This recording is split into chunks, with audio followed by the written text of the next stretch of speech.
Bharatiya Janata party सहकार आघाडीच्या जिल्हा सरचिटणीसपदी पांडुरंग वाळू बोरसे यांची निवड नुकतीच करण्यात आली आहे। ही निवड भारतीय जनता पार्टी सहकार आघाडीचे जिल्हाध्यक्ष संजय झणकर यांच्या अध्यक्षतेखाली एकमताने करण्यात आली आहे। या निवडीमुळे पक्षाच्या संघटनात्मक बळकटीस नवचैतन्य प्राप्त होईल असा विश्वास व्यक्त करण्यात आलाय। नवीन जबाबदारी स्वीकारल्यानंतर पांडुरंग वाळू बोरसे यांनी पक्षातील वरिष्ठ नेत्यांनी दाखवलेल्या विश्वासाबद्दल मनपूर्वक आभार व्यक्त केले। त्यांनी सांगितले की भारतीय जनता पार्टी सहकार आघाडीच्या माध्यमातून सहकार क्षेत्रात पक्षाची विचारधारा आणि कार्यपद्धती जनतेपर्यंत पोहोचविण्यासाठी मी प्रामाणिकपणे कार्य करणार आहे। पक्षाच्या श्रेष्ठींनी दिलेली जबाबदारीचे मी पूर्ण मनोभावे पालन करेन। या निवडीच्या वेळी जिल्हाध्यक्ष संजय झणकर यांनी पांडुरंग बोरसे यांच्या कार्यकौशल्याचा आणि समाजाभिमुख दृष्टिकोनाचा गौरव केलाय। त्यांनी म्हटले की पांडुरंग बोरसे यांचा सहकार क्षेत्रातील अनुभव व संघटन कौशल्यामुळे पक्षाच्या कार्यात नक्कीच वाढ होईल। सहकार क्षेत्रात भाजपा सहकार आघाडीचे स्थान अधिक मजबूत करण्यासाठी त्यांचे योगदान मोलाचे ठरेल। नाशिक जिल्ह्यातील विविध तालुक्यांमधून कार्यकर्त्यांनी आणि स्थानिक पदाधिकाऱ्यांनी पांडुरंग वाळू बोरसे यांना अभिनंदन करून पुढील कार्यकाळासाठी शुभेच्छा दिल्या।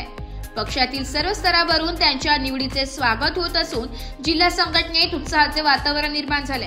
माझी जी पक्षाने भाजपने जी जबाबदारी दिलेली आहे जिल्हा सरचिटणीसपदी ती मी पूर्ण माझ्या कामामधून यांनी मला नेमणूक दिलेली आहे। म्हणजे अध्यक्ष पदाने माननीय झणकर साहेब यांचे प्रथम मी आभार मानतो। मला एवढ्या मोठ्या पदावर त्यांनी नेमणूक केली, त्याप्रमाणे नेमणूक केलेल्या पदाप्रमाणे मी जी पक्ष मला जबाबदारी देईल त्याप्रमाणे मी पूर्ण आटोकाट प्रयत्न कामात हायवे कुठलेही करणार नाही। आणि ग्रामीण भागात ह्या पक्ष जरा कमी उन्नती झालेले हा वाढवण्याचा प्रयत्न मी करेन।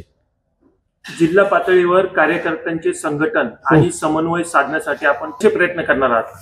प्रत्येक कामाच्या बाबतीत किंवा पक्षाच्या बाबतीत आम्ही एकत्र येऊन जे मीटिंग वगैरे त्यानुसार आम्ही नियोजन करणार आणि त्याप्रमाणे अध्यक्षाच्या सूचनेप्रमाणे आम्ही पुढील सर्व संघटन आम्ही कार्यकारिणीचे आहे ते काम करू।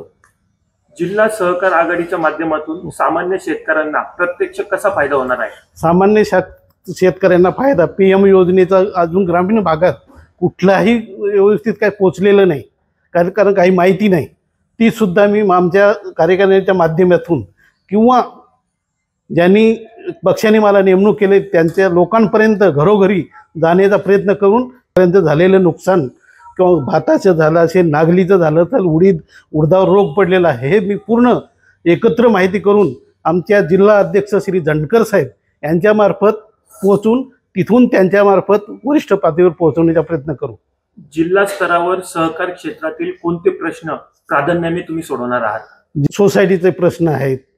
आमची सोसायटी आता हर्सुल सोसायटीला बरेच ग्रँड नाही, तिथं खताची हे नाही, परत लोकांना कर्ज वाटण्याचा ते सुद्धा आम्ही जिल्हा स्तरावरून अध्यक्षामार्फत ही माहिती पूर्ण देणार आहे।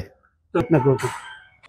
जाता जाता नागरिकांना काय संदेश द्याल? येणारी 2025ची दिवाळी ही लोकांना चांगली उत्कृष्ट जाऊ आणि भरभराटी जाऊ एवढंच मी त्यांना शुभेच्छा देतो।